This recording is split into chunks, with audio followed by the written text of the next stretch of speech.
কিভাবে একজন ভালো মুসলমান হওয়া যায়? মাশাআল্লাহ, খুব সুন্দর এবং চমৎকার একটা প্রশ্ন।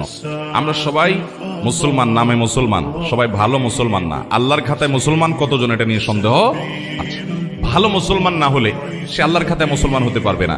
ভালো মুসলমান না হলে সে মুসলমান হয়ে জান্নাতি হতে পারবে না সরাসরি প্রথম চান্সে।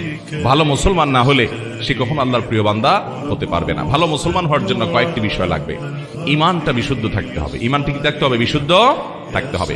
আপনাদের এই এলাকাতে, চট্টগ্রামে বিশেষ করে আমাদের অনেক মুসলমান ভাইরা আছেন, অনেক মুসলমান বোনরা আছেন, সন্তান হয় না। আল্লাহর কাছে দোয়া করে ঠিক আছে, কিন্তু আবার মাজারেও যায়। যে মাজারে কিছু মান্নত করে, কিছু টাকা পয়সা দেয়, মাজারে গিয়ে অনেকে সিজদা দেয়, অনেকে মাজারে যিনি শুয়ে আছেন তার কাছে বলে, বাবা আমাকে একটা ছেলে দিও, আমার একটা ছেলে সন্তান দরকার। আছে না না এগুলা? সাথে সাথে ঈমান নষ্ট হয়ে যাবে, সাথে সাথে ঈমান নষ্ট হয়ে যাবে। ভালো মুসলমান তো পরের কথা, আপনার যদি ঈমান নষ্ট হয়, আপনার যদি আকীদা খারাপ হয়, আপনার যদি বিশ্বাসটা নষ্ট হয়, তাহলে আপনার ওই যে একেবারে মূলটাই শেষ। আপনার নেকামলে করে কোনো লাভ হবে না। এই জন্য ভালো মুসলমান হওয়ার জন্য প্রথম চ্যালেঞ্জ হলো ঈমানটাকে ঠিক রাখা, বিশ্বাসটা ঠিক রাখা।